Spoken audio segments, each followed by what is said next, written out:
आज के इस वीडियो में मैं बात करने वाली हूँ कि मुझे लास्ट वीक स्वीडन के इमरजेंसी केयर में एडमिट किया था। तो मेरा एक्सपीरियंस कैसे रहा और मुझे क्या हुआ था वो आपको बताती हूँ। तो मुझे लास्ट वीक मुझे थोड़ा सा ब्रीदिंग में तकलीफ़ हो रहा था। I was not able to breathe properly. और इससे एक्चुअली ये पहली बार नहीं हो रहा था। पिछले कई वीक्स से मुझे हेडेक था, डिजीनेस है एंड लॉस ऑफ बैलेंस लग रहा था। एक बार में मेरे ऑफिस में भी बैलेंस के प्रॉब्लम से मतलब आई वॉजन मैं गिरी नहीं बट मेरा लॉस ऑफ बैलेंस हुआ था, सीवियर हेडेक था जिसकी वजह से मैं घर आ गई थी। तो ऐसे बहुत सारे एपिसोड्स हुए थे। तो बट लास्ट वीक वेनसडे को कुछ ज़्यादा ही हुआ था। मुझे ऐसे लग रहा था कि मैं प्रॉपर ब्रीथ नहीं कर पा रही हूँ। जब मैं कुछ ब्रेकफास्ट करके मैं स्टेयर्स से ऊपर मेरे रूम में जा रही थी तो अचानक से मेरा लॉस ऑफ बैलेंस हो गया था।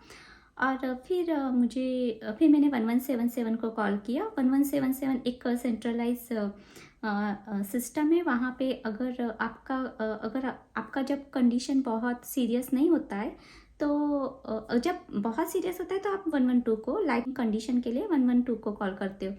But I was able to speak तो मैंने 1177 को कॉल किया और वहाँ पे जो नर्स थी उसने मुझे सिम्टम्स पूछे कि मुझे क्या हो रहा है। तो मैंने सारे बताया कि मुझे पिछले कई दिनों से ऐसे ऐसे हुआ है करके।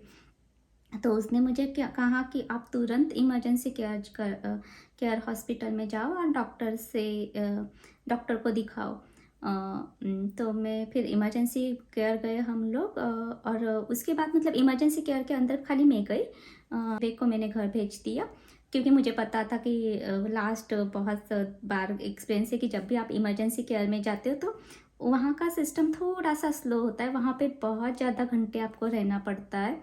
और ऐसे मैंने 4-5 बार देखा है कि आपको मतलब वहाँ पे एक रूम में आपको रखते और बोलते कि डॉक्टर्स आएंगे। डॉक्टर्स 2 घंटे बाद आते, फिर 1 घंटे बाद नर्स आती। तो पूरा दिन मतलब आपके 5 या 6 घंटे वहाँ पे चले जाते। तो जब भी आप कभी भी हॉस्पिटल जा रहे हो, इमरजेंसी केयर जा रहे हो तो ध्यान रखना कि आप चार्जर, मोबाइल चार्जर, टूथब्रश, थोड़े से क्लोथ्स वगैरह सब ऐसे पैक करके जाना। बट मैंने नहीं किया था वो। क्योंकि मुझे लगा कि शायद से मुझे जल्दी छोड़ देंगे। I don't know, I thought that. तो फिर मैं गई इमरजेंसी केयर। फिर वहाँ पे वो हार्ट सेक्शन में मुझे भेजा, हार्ट डिपार्टमेंट में। वहाँ पे जाके पहले मेरा ईसीजी चेक किया। तो उनको ईसीजी में थोड़ा सा ऐसे लगा कि मेरा हार्ट कुछ ठीक से फंक्शन नहीं कर रहा है। तो उन्होंने मुझे एक दूसरे ईसीजी मशीन पे रूम में लिया। वहाँ पे दूसरा मशीन था, वहाँ पे उन्होंने मेरा हार्ट एंड लंग्स चेक किया। कुछ अराउंड 45 मिनट्स या 1 आवर तक वो मशीन लगाया था मेरे चेस्ट के ऊपर। एंड देन उसके बाद आफ्टर एन आवर एक डॉक्टर आया और मुझे उस डॉक्टर ने बताया कि उन्होंने मेरे जो ईसीजी का रिपोर्ट देखा है तो उनको ऐसे लगता है कि मेरा एक लंग कुछ ठीक से मेरा लेफ्ट लंग है जो ठीक से फंक्शन नहीं कर रहा है। वो उसका एयर लेने का कैपेसिटी कम है। तो सिंस मेरा जो हिस्ट्री है वो बहुत मेडिकल हिस्ट्री बहुत अच्छा नहीं, मुझे कैंसर हुआ था, मुझे ब्लड क्लॉट्स भी हुए थे बीच में। तो मुझे डॉक्टर ने बताया कि टू रूल आउट जो भी उनके दिमाग में कि जो क्यों कम हो रहा है एयर कैपेसिटी, तो उसको रूल आउट करने के लिए सीटी स्कैन करना पड़ेगा। फिर उन्होंने तुरंत मुझे लंग के सीटी स्कैन के लिए भेज दिया। एंड देन आफ्टर लंग के सीटी स्कैन के बाद तब तक तो इवनिंग हो गया था। मैं सुबह कुछ 10 बजे गई थी एंड हॉस्पिटल में गई थी। एंड अराउंड 5 o'clock को मेरा सीटी स्कैन हुआ। एंड देन 6 o'clock को मुझे बताया गया कि मुझे हॉस्पिटल में एडमिट किया है। मेरे लिए एक रूम अलोकेट करके रखा है और मुझे वहाँ पे जाना है। फिर वहाँ पे मैं उस रूम में गई। मैंने सुबह का ब्रेकफास्ट किया था बट 10 o'clock से लेके 6 o'clock तक मैंने कुछ नहीं खाया क्योंकि सारे मशीन्स एंड टेस्टिंग वही चल रहा था। तो 6 o'clock जब मैं रूम में गई तब एक नर्स आई, उसने मेरा ब्लड प्रेशर लिया, मुझे फीवर है क्या वो चेक किया। And then she asked me कि उसने मुझे मेन्यू दिखाया कि खाने में उस दिन वो सब कुछ है, उसमें मेरे लिए वो क्या खाना लेके आए। तो मैंने वहाँ पे कुछ फ़िश के ऑप्शंस थे तो मैंने फ़िश विथ सम पोटैटो मूस करके था वो डिश बताया और उन वहाँ पे डेज़र्ट भी था। तो डेज़र्ट में भी ऑप्शंस में chocolate cake, cheese cake and vanilla ice cream, ऐसे बहुत कुछ ऑप्शंस थे। तो मैंने चीज़ केक बताया। फिर वो रात मेरी वहाँ पे ही चली गई। खाना खाने के बाद मैं सो गई एंड देन सेकंड डे सुबह फिर मुझे बताया कि ब्रेकफास्ट, तो मैं फिर वहाँ पे गई, ब्रेकफास्ट किया और वापस आई। तब उसके 5 मिनट बाद ही डॉक्टर्स आए। फिर और डॉक्टर ने मुझे बताया कि मेरा लंग का सीटी स्कैन लुक्स ओके, उसमें कुछ ऐसे अबनॉर्मल कुछ नहीं लग रहा है, विच इज़ गुड। बट उन्होंने मुझे बताया कि सिंस मेरा हेडेक बहुत दिनों से हो रहा है और डिजीनेस भी है, तो मेरा ब्रेन का भी सीटी स्कैन करेंगे। और फिर बट ब्रेन का सीटी स्कैन का उनको टाइम नहीं मिल रहा था, तो डॉक्टर ने बताया कि नर्स आके मुझे बताया कि कब मेरा सीटी स्कैन होगा। तो वो मतलब वो दिन वैसे ही गया एक्चुअली। उसके बाद मेरा कुछ प्रेशर का टेस्ट किया कि तो जो प्रेशर के टेस्ट में मुझे ऐसे सो के मेरा प्रेशर कैसे कितना है।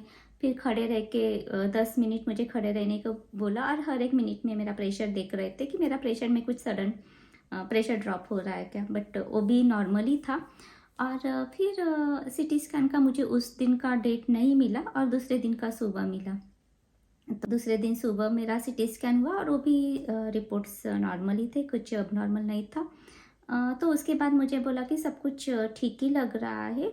आपके जो डिजीनेस है उसका रीज़न आपका हेडेक है तो माइग्रेन के वजह से, और डिजीनेस का रीज़न ये हो सकता है कि मेरा ब्लड प्रेशर लो है और मेरा आयरन का वैल्यू भी लो है, तो उसकी वजह से मुझे डिजीनेस हो रहा है। मुझे बताया गया कि मेरा जो वार्ड सेंट्रल है, नॉर्मली आपके यहाँ पे हर एक रीजन में एक वार्ड सेंट्रल रहता है और वहाँ पे एक हुस लेकर है, मतलब फैमिली डॉक्टर है। It's not a family doctor, but जो डॉक्टर रहते वो आपकी केयर करते, जो भी आपको छोटी बड़ी बीमारियाँ रहती है उसका वो टेक केयर करते।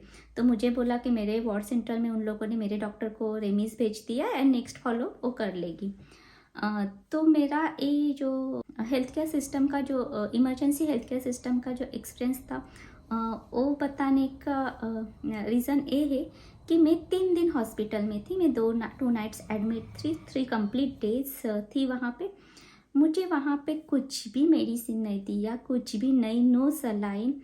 मुझे बताया गया कि लो ब्लड प्रेशर के लिए कोई मेडिसिन नहीं देता है, खाली मुझे ठीक से खाना खाना है और मुझे एक्सरसाइज करनी है थोड़े से, या एक्टिव रहना है, जो कि मैं खाना भी मेरा हमेशा ठीक से रहता है, मैं एक्टिव भी हूँ। तो ये वही कि मतलब मैं जिस रीज़न से गई थी उस रीज़न का तो प्रॉब्लम कुछ सॉल्यूशन मिला नहीं मुझे। अभी भी डिजीनेस है, अभी भी मेरा बीच बीच में लॉस ऑफ बैलेंस हो रहा है। ब्रीदिंग अभी ठीक है, ब्रीदिंग में प्रॉब्लम नहीं हो रहा है, दैट इज़ गुड। बट मुझे मतलब उन लोगों ने मेरा बहुत जल्दी सीटी स्कैन्स के, लंग के, ब्रेन के बहुत सारे ब्लड टेस्ट किए टू रूल आउट कुछ अब नॉर्मल है कि नहीं। दैट इज़ पॉजिटिव, उसके लिए आई एडमायर। बट जो मेन रीज़न है जिसके वजह से मैं वहाँ पे हेल्प लेने के लिए गई थी, वो मुझे मिला नहीं। तो समझ में नहीं आ रहा है कि मैं उसके बारे में जो मुझे सर्विस मिला वो पॉजिटिव या नेगेटिव, बहुत कंफ्यूज हूँ। बस सैड हूँ थोड़ी सी कि मुझे कुछ ट्रीटमेंट्स नहीं मिला और मुझे अभी भी डिजीनेस है जिसकी वजह से मेरे ऑफिस में बहुत अफेक्ट हो रहा है। तो यस, यही आपको बताने के लिए वीडियो था कि Swedish emergency health care system कैसे होता है। और जब भी अगर आप किसी रीज़न के वजह से इमरजेंसी केयर में जा रहे हो तो प्लीज़ आप एक बैग हमेशा साथ में रखें जिसमें खाने का कुछ तो रहे, क्योंकि जब भी आप इमरजेंसी केयर में जाते हो वहाँ पे बहुत घंटे जाते, यहाँ पे बहुत स्लो प्रोसेस रहता है। आपको एक बार अंदर लेते, रूम देते, बट आप रूम में घंटों घंटों तक बैठे रहते, बट कोई आपको देखने नहीं आता है। कभी कभी तो ऐसे लगता है कि शायद वो लोग आपको भूल गए, बट ऐसे नहीं। यहाँ पे बहुत टाइम लेते, मतलब ऑलमोस्ट डॉक्टर आने के लिए तो 2-3 घंटे लगते। फिर से वो डॉक्टर बोलेंगे, नर्स आके ब्लड टेस्ट लेगी तो उसके लिए नेक्स्ट 1 घंटा लगता है। फिर वो नर्स आके बोले कि डॉक्टर आएंगे और रिपोर्ट्स बताएंगे, उसके लिए 1-2 घंटे लगते। तो आपके 5-6 घंटे तो ऐसे ही चले जाते हैं।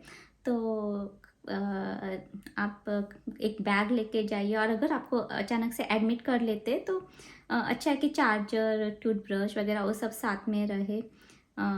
तो अ, फिर मतलब इजी होता है।